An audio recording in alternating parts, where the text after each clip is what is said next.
But let's start with what I think is the biggest story of the upcoming NBA draft, which is the trades that will precede the NBA draft. You know, the true way it works, and I know this because for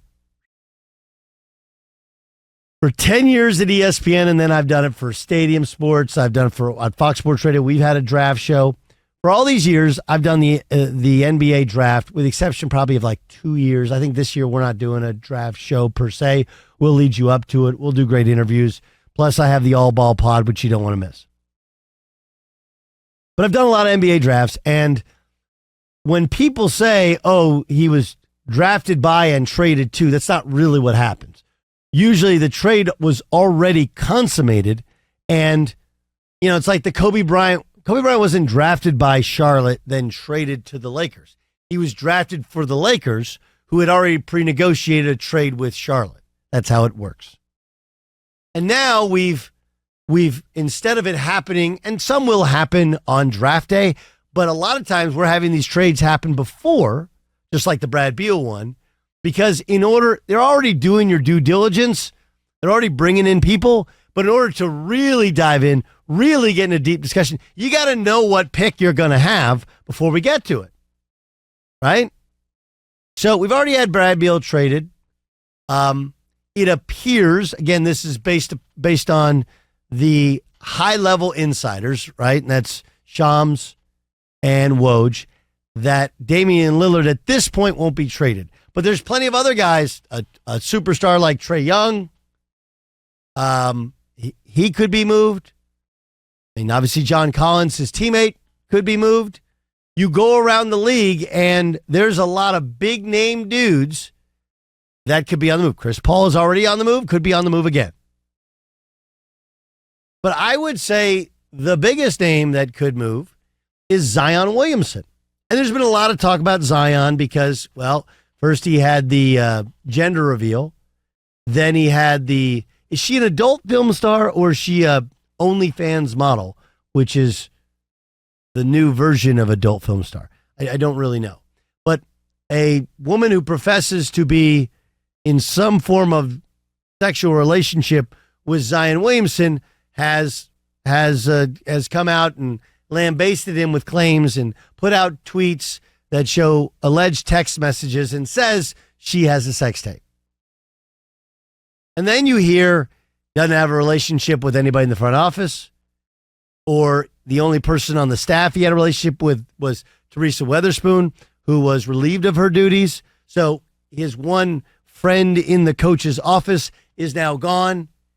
And the story yesterday was that Zion Williamson was offered in a trade for the number 2 pick to the Charlotte Hornets, and the Hornets passed. So there's 2 levels to it, right? He's not in a contract negotiation. He already signed the extension last year. We all know that he's injury prone. And as I told you before the draft, when he was drafted, and I've said ever since, I love Zion Williamson. I think if he's in shape and in the right mental space, based upon skill and talent and basketball intelligence, he can be a superstar as a small ball 5. He's just too big and strong for anybody his size and too explosive for anybody bigger to contain him. He barely shoots jump shots. He just goes right at dudes. Goes right at him. So it's not a talent thing. It's a weight thing. Because we told you leading up to the NBA draft, I said this to a friend last night. Have you seen Zion in person?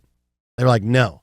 Like, well, when you go and see Zion in person, you'll notice something different than any other basketball player at that level, in that he doesn't look like a basketball player.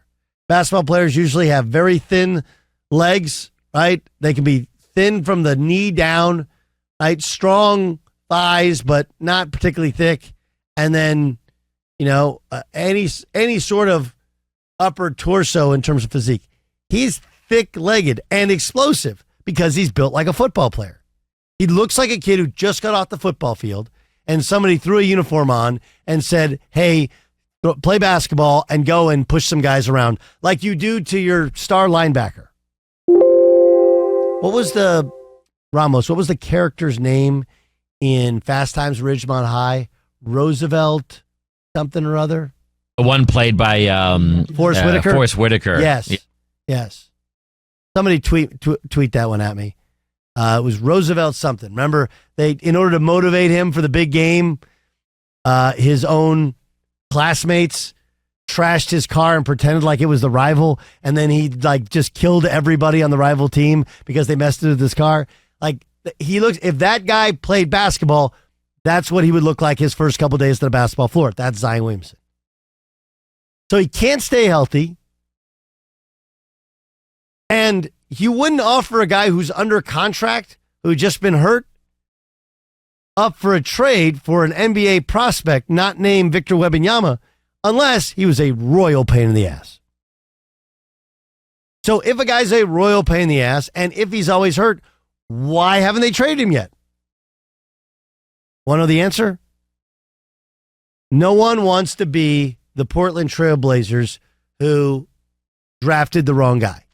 No one wants to be the guy who traded away the star, right? There's the, pick the famous David Ortiz was a platoon player with the Minnesota Twins, becomes a superstar and a Hall of Famer with the Red Sox. No one wants to be that. Well, that was a terrible trade, right? But what does it say about Zion in terms of the appetite to watch him repair his basketball image that the New Orleans Pelicans, who feel like they're close to being relevant in the playoffs, are like, yeah, we'll trade you for a prospect. If that doesn't tell you how he's truly viewed, nothing will.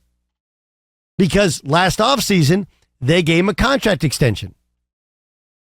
Right? And it feels like a lot of money, but in comparison to like Brad Beal money, not that much.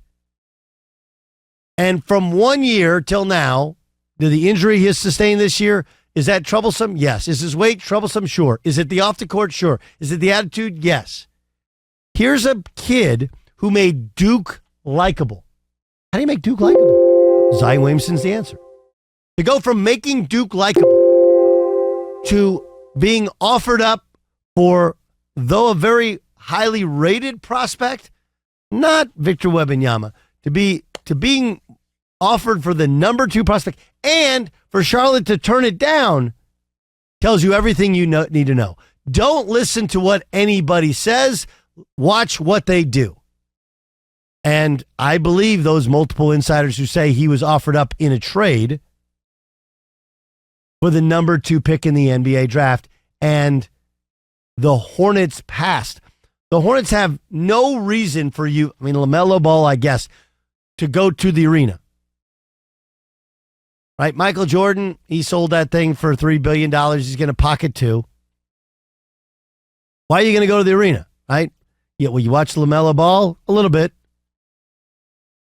But a team that needs any sort of spice, a team with the longest playoff drought in the NBA currently, passed on Zion Williamson, even though he's, if you want to just go Carolinas, obviously they're north, he's from south, but he's a Carolina guy.